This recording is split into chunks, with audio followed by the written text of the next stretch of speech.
Considero una gran suerte el poder participar en la presentación de esta notable obra de Aurelio Arteta, Mal consentido, la complicidad del espectador indiferente. Algo diré del libro, que he leído y releído con mucho interés, pero la verdadera presentación la harán sus mejores conocedores, la profesora Belén Altuna y el propio autor que me acompañan. Ellos intervendrán por este orden después de mis palabras. Belén Altuna, a la que empiezo a conocer y agradecer, es profesora agregada de Filosofía Moral en la Universidad del País Vasco, autora, entre otros trabajos, de la obra Euskaldun Fededun y de la Historia Moral del Rostro, de próxima publicación. Es columnista semanal del País en la edición del País Vasco.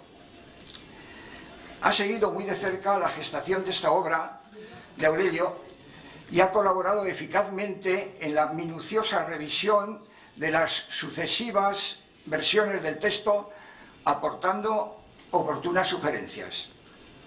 En segundo y último lugar, hablará el autor del libro, Aurelio Arteta, catedrático de Filosofía Moral y Política en la Universidad del País Vasco, autor de ensayos éticos, entre ellos La compasión, apología de una virtud bajo sospecha, y La virtud en la mirada, ensayo sobre la admiración moral. Es editor y coautor de manuales universitarios como Teoría política, Poder, Moral, Democracia y El saber del ciudadano, las nociones capitales de la democracia. Esto de hablar aquí y ahora de Aurelio Arteta es para mí un halago de la fortuna. Copio esta castiza expresión de un ministro de Gracia y Justicia, así se llamaba, Alonso Martínez, que la pronunció cuando le cupo la suerte, en una segunda vuelta de su cargo, de suscribir la Ley de Bases del Código Civil de 1888. Esa frase, halago de la fortuna, es la que tengo yo ahora. En primer lugar, muy brevemente lo razono. Aurelio y yo compartimos el privilegio de haber nacido en la ciudad navarra de Sangüesa. Pero además, de Sangüesa se podría hablar mucho, pero además somos contraparientes. Y en eso de los parentescos y contraparentescos se hila muy fino en Navarra. Igual de contrapariente y sangüesina era mi pobre hermana Daniela, la víctima de ETA, la macrovíctima en la expresión que el inolvidable padre Beristain aplicaba a las víctimas de ETA.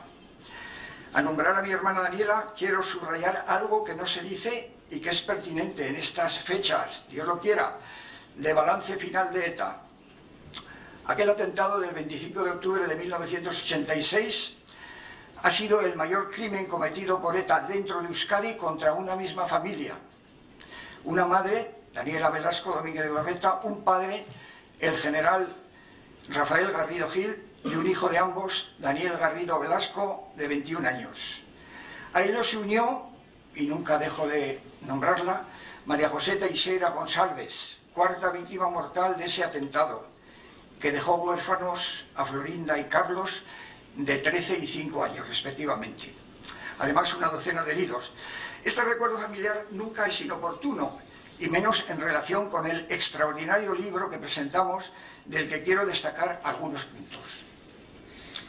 Y es que, como puntos a resaltar del libro, ha de señalarse en primer lugar precisamente la referencia a ETA. Es mucho más que simple referencia a ETA lo que nos encontramos en el magnífico libro de Aurelio. El País Vasco, con su trauma terrorista, nos dice repetidamente él, es el lugar inspirador de esta indagación de su libro. Establece constantemente la comparación de lo de aquí con el horror del holocausto nazi, y aunque reconoce, son sus palabras, todas las evidentes diferencias entre ambos males, nos dice ya en el prólogo que los mecanismos y justificaciones de la complicidad que los permitió son bastante comunes. En otro lugar, tras una de sus múltiples citas de Hannah Arendt, de denuncia de la inmoralidad absoluta del nazismo por parte de Arendt, añade Aurelio lo siguiente: con las debidas diferencias, no ocurre cosa muy distinta en la cercana sociedad actual que despierta estas reflexiones, las de su libro. Durante décadas, y con el permiso al menos implícito de los espectadores, allí, se está refiriendo al País Vasco, se ha justificado el terror en respuesta a un presunto conflicto político. Se han equiparado las violencias terroristas y del Estado de Derecho.